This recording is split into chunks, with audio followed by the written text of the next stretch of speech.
developed by the Center of Excellence at the Galgotias University. नमस्कार, आप देख रहे हैं न्यूज हैट। मैं हूं आपके साथ अस्मित सराफ। प्रधानमंत्री मोदी ने 16 फरवरी को दुनिया के सबसे बड़े टेक्नोलॉजी इवेंट में से एक इंडिया एआई इम्पैक्ट समिट 2026 का उद्घाटन किया था। इसके बाद उन्होंने इवेंट में शामिल हुए स्टार्टअप्स के पवेलियंस में जाकर उनके इनोवेशन की जानकारी ली थी। ये इवेंट 20 फरवरी तक नई दिल्ली के भारत मंडपम में चलेगा। समिट के साथ साथ इंडिया एआई इम्पैक्ट एक्सपो 2026 का भी आयोजन किया गया है। यहां दुनिया भर की कंपनियां अपने लेटेस्ट एआई सॉल्यूशंस को दुनिया के सामने पेश किया है। यहां आम लोग देख सकते हैं कि एआई असल जिंदगी में कैसे काम करता है और भविष्य में एआई से खेती, सेहत और शिक्षा जैसे क्षेत्रों में क्या बदलाव आने वाला है। इस समिट की थीम राष्ट्रीय विजन सर्वजन हिताय सर्वजन सुखाय यानी कि सभी का कल्याण सभी का सुख पर आधारित है। इसका उद्देश्य मानवता के लिए एआई के वैश्विक सिद्धांत को बढ़ावा देना है। समिट में 110 से ज्यादा देश और 30 अंतर्राष्ट्रीय संगठन हिस्सा ले रहे हैं। इसमें लगभग 20 देशों के राष्ट्रीय अध्यक्ष और 45 से ज्यादा मंत्री शामिल होने पहुंचे। इंडिया एआई इम्पैक्ट समिट 2026 3 मुख्य स्तंभों पर आधारित है: पीपल यानी कि लोग, प्लैनेट यानी कि ग्रह और प्रोग्रेस यानी कि प्रगति। आज पूरे विश्व भर में इस दुनिया की सबसे बड़ी एआई समिट के चर्चे हो रहे हैं, लेकिन कारण सिर्फ उसकी भव्य आयोजन नहीं बल्कि गलगोटिया यूनिवर्सिटी के फर्जी दावे के वजह से भी है। दरअसल ये वही गलगोटिया यूनिवर्सिटी है जो कि ग्रेटर नोएडा में स्थित है और जिसकी स्थापना 2011 में की गई थी। यह गलगोटिया एजुकेशनल इंस्टीट्यूशंस का हिस्सा है। यूनिवर्सिटी में इंजीनियरिंग, प्रबंधन, लॉ, कंप्यूटर साइंस जैसे कई पाठ्यक्रमों के साथ लगभग 30,000 से अधिक छात्र अध्ययन करते हैं और इसमें आधुनिक सुविधाओं जैसे उच्च स्तरीय लैब, पुस्तकालय, हॉस्टल और खेल सुविधाएं उपलब्ध है। और हर यूनिवर्सिटी की तरह इनका भी दावा है कि ये बच्चों को आधुनिक, गुणवत्ता युक्त और उद्योग अनुरूप शिक्षा प्रदान करने के लिए प्रतिबद्ध है। खैर, 17 फरवरी 2026 समिट का दूसरा दिन था। गलगोटिया यूनिवर्सिटी के एक्सपो स्टॉल पर एक रोबोट रखा था जिसका नाम ओरायन बताया गया।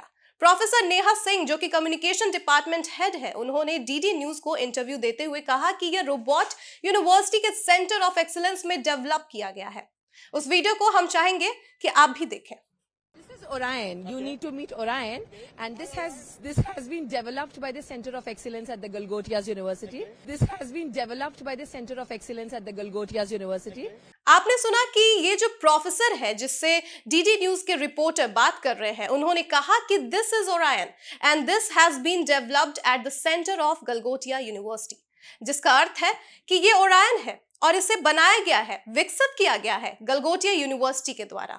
आगे उन्होंने ये भी कहा कि 3.5 करोड़ हमने एआई के वेंचर पर खर्च किया। इतना ही नहीं, एक और वीडियो हम आपको दिखाएंगे जिसमें एक ड्रोन को उन्होंने कहा कि ये भी हमारे यूनिवर्सिटी ने ही बनाया है। Have a drone inside a soccer ball. Yeah, these are the drone soccer balls. Okay, what do they do? So they basically, from the end-to-end engineering to the application, we have a simulation lab to an application arena, and that's India's first soccer arena on campus. You can play games. अभी तक आपको लग रहा होगा कि ठीक है, इसमें गलत क्या है। अपने यूनिवर्सिटी के तरफ से डेवलप किए गए मॉडल के बारे में वह बता रही हैं और ये काफी सराहनीय बात है कि भारत में ऐसा कुछ डेवलप किया गया है।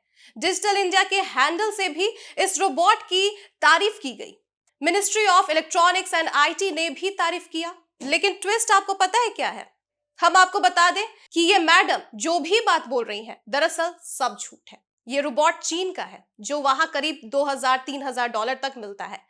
वीडियो सोशल मीडिया पर वायरल हुआ तो यूजर्स ने तुरंत पकड़ लिया कि यह रोबोट चीनी कंपनी यूनिटरी रोबोटिक्स का GO2 मॉडल है जो कमर्शियल रूप से उपलब्ध है और इसकी कीमत भारतीय रुपयों में आपको बता दें कि 2.5 से 3 लाख रुपए के बीच है।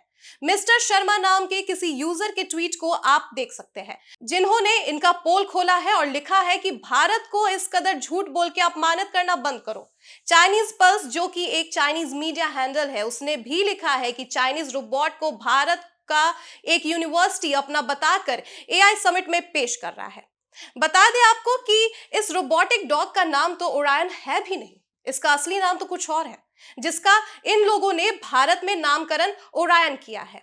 अरे शर्म आना चाहिए इन लोगों को जो दुनिया के सबसे बड़े एआई मंच पर खड़े होकर चीन के बनाए रोबोट को अपना स्वदेशी आविष्कार बताते हैं। ऐसे समय में जब देश आत्मनिर्भरता, नवाचार और स्टार्टअप संस्कृति को लेकर गंभीर प्रयास कर रहा है, इस तरह का झूठ न केवल देश की छवि को ठेस पहुंचाता है, बल्कि असली शोधकर्ताओं और सरकार की मेहनत का भी अपमान है। इतना कुछ होने के बाद गलगोटिया यूनिवर्सिटी के तरफ से सफाई भी पेश की गई है। सबसे पहले तो उसी मैडम का आप बयान सुन लीजिए कि उन्होंने क्या कहा है। एनडीटीवी के एक रिपोर्टर उनके पास पहुंचे इसी सवाल को लेकर कि उन्होंने झूठ क्यों बोला। तो सुनिए उन्होंने क्या कहा है।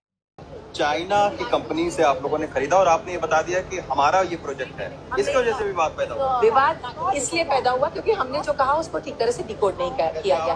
हमने कभी नहीं कहा कि ये हमारा प्रोडक्ट है, ये गलगोटियन प्रोडक्ट है, ये इंडियन प्रोडक्ट है, ये हमने कभी नहीं कहा। उस रोबोडॉग पे उसकी ब्रांडिंग, उसका लोगो अभी भी है। आपने सुना कि मैडम नेहा जी क्या कुछ कह रही है।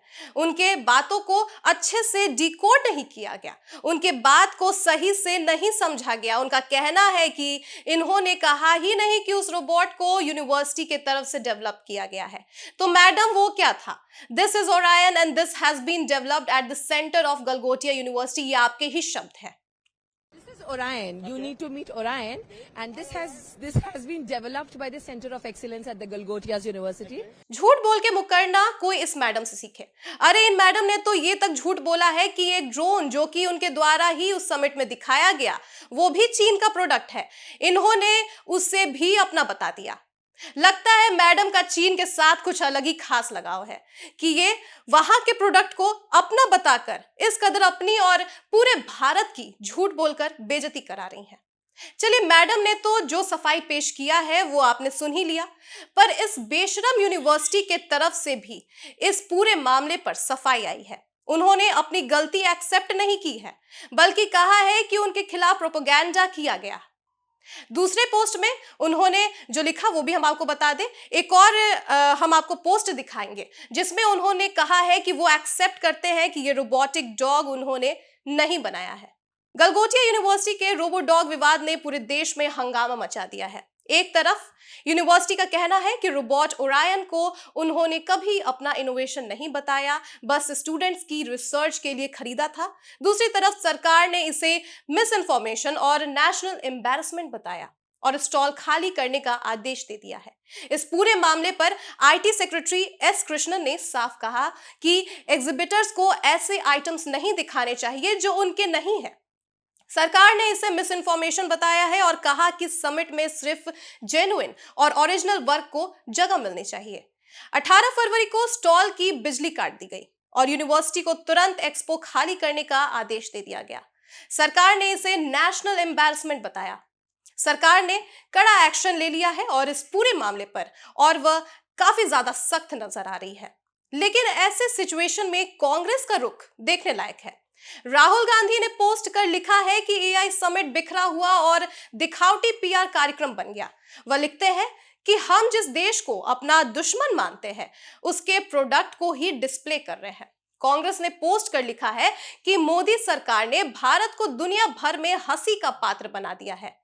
चीनी मीडिया में भारत पर हंसा जा रहा है और यह भारत का अपमान है। उन्होंने आईटी मिनिस्टर अश्विनी वैष्णव को भी साजिश का हिस्सा बताया है। राहुल गांधी की तो बात ही निराली है। उनको सरकार को कोसने के अलावा और कुछ आता ही नहीं। अरे इनको जहां इस यूनिवर्सिटी को बोलना चाहिए तो ये लोग राजनीति ही करने लगते हैं। मोदी सरकार को आप बोल रहे हैं, सरकार तो अपने तरफ से सही ही कर रही थी। ये समिट भारत के विकास के लिए एक बड़ा कदम था और जो आप ये बात बोल रहे हैं कि चीन के प्रोडक्ट को भारत में लाकर डिस्प्ले किया गया, तो वो सरकार ने थोड़ी चीन से प्रोडक्ट मंगवाया था। ये तो उस यूनिवर्सिटी की गलती है कि उन्होंने चीन से मंगाया हुआ प्रोडक्ट को इस तरीके से अपना बताकर डिस्प्ले किया। आपने कहा कि दुनिया भर में भारत को हंसी का पात्र बना दिया गया, तो अब एक यूनिवर्सिटी की गलती से जग हंसाई तो हो ही रही है। ऐसे में आपका फर्ज क्या बनता है? ये कि आप दूसरे देशों के साथ मिलकर हंसे या फिर भारत के साथ उसके छवि को बचाने के लिए, सुधारने के लिए एक साथ मिलकर काम करें। आपने कहा कि मोदी सरकार ने भारत का अपमान किया है, तो आप क्या कर रहे हैं? आप भी तो भारत का अपमान ही कर रहे हैं। दूसरे देश के साथ इस कदर भारत पर हंसकर भारत के नेताओं, मिनिस्टर्स पर आप साजिश का आरोप लगा रहे हैं। आपको याद होगा 2023 में कांग्रेस पार्टी ने G20 शिखर सम्मेलन के दौरान केंद्र सरकार पर तीखी आलोचना करते हुए कहा था कि इस वैश्विक आयोजन का इस्तेमाल केवल चुनावी प्रचार और दिग्भ्रमित राजनीतिक संदेश देने के लिए किया जा रहा है, न कि वास्तविक समस्याओं पर देश का ध्यान केंद्रित करने के लिए। विशेष रूप से कांग्रेस नेता जयराम रमेश ने आरोप लगाया था कि सरकार G20 के बहाने लोगों का ध्यान अन्य महत्वपूर्ण मुद्दों से हटाने की कोशिश कर रही है और यह ऐसा किसी देश में नहीं हुआ जैसी बातें लिखी गई थी। इन आरोपों में कांग्रेस ने यह भी कहा कि सरकार G20 की रूपरेखा में अनेक विफलताओं को छुपा रही है और चुनावी लाभ के लिए इसका उपयोग कर रही है। अभी गलगोटिया यूनिवर्सिटी केस में ये लोग बहुत बढ़ चढ़ के बोल रहे हैं, पर इनको बता दें कि ऐसे वारदात इनके टाइम पर भी हुई थी और गिरफ्तारी तक के नौबत आए थे। भारत में 2010 में आयोजित कॉमनवेल्थ गेम्स में उस समय कांग्रेस के नेतृत्व वाली इंडियन नेशनल कांग्रेस की सरकार केंद्र में थी और आयोजन को लेकर बड़े पैमाने पर भ्रष्टाचार और कुप्रबंधन के आरोप लगे थे। बाद में तैयारियों में कथित अनियमितताओं को लेकर जांच हुई और आयोजन समिति के अध्यक्ष सुरेश कलमादी को भी गिरफ्तार किया गया था। मैं अपने दर्शकों से पूछना चाहूंगी कि क्या मोदी सरकार जो कर रही थी वह एक साजिश था या भारत को ग्लोबल लेवल पर दूसरे देशों के साथ जो कि एआई में काफी ज्यादा एडवांस हो चुके हैं उनसे जोड़ने का एक महत्वपूर्ण कदम था? जवाब आपको देना है। खैर, राजद की तरफ से भी इस पूरे मामले पर टिप्पणी की गई है। उन्होंने कहा है कि मोदी जी ने अंतिम क्षण में इस समिट के माध्यम से मीडिया में छाने और अपना महिमा मंडन करवाने के लिए इतने लोगों को परेशान किया, इतना तामझाम किया, पर अफसोस गलगोटिया ने उनके सारे अरमानों का गला घोट दिया। अब सिर्फ गलगोटिया ही गलगोटिया है। सोचने वाली बात यह है कि जंगल राज के नाम से मशहूर इस पार्टी को आज लोगों की बड़ी चिंता है। हम पूछना चाहेंगे कि क्या जब नेता रोड पर प्रोटोकॉल काफिले के साथ चला करते हैं, रेड लाइट और अन्य जगहों पर दूसरे आम नागरिकों को दिक्कतों का सामना करना पड़ता है, लोग इतना इंतजार करते हैं, तब तकलीफ पर तो आप कुछ नहीं बोलते? क्यों? क्या ऐसे सवाल खड़ा करने वाले नेता खुद के प्रोटोकॉल को छोड़ना चाहेंगे? लोगों की बड़ी चिंता है इनको। क्या तेजस्वी छोड़ेंगे अपने प्रोटोकॉल? खैर, जैसा कि हमने आपको बताया कि सरकार की तरफ से पूरे मामले पर सख्त कार्रवाई की जा रही है और यह सुनिश्चित किया जा रहा है कि जो भी प्रोडक्ट्स इस समिट में डिस्प्ले किए जा रहे हैं वह स्वदेशी हो और उस पर कोई किसी भी तरह का झूठा क्लेम ना करे। समिट अभी भी चल रहा है, लेकिन यह घटना एक यूनिवर्सिटी के गलती के कारण भारत के छवि पर सवाल खड़ा कर रही है। यूनिवर्सिटी का कहना है कि रोबोट रिसर्च टूल था, न कि इनोवेशन क्लेम, लेकिन सोशल मीडिया पर मीम्स और ट्रोलिंग जारी है। इस पर राजनीति भी गरमाई हुई है। आगे क्या कुछ अपडेट्स रहते हैं वो हम आप तक पहुंचाएंगे। आप देखते रहिए न्यूज़ हाट। फिलहाल के लिए बस इतना ही। धन्यवाद।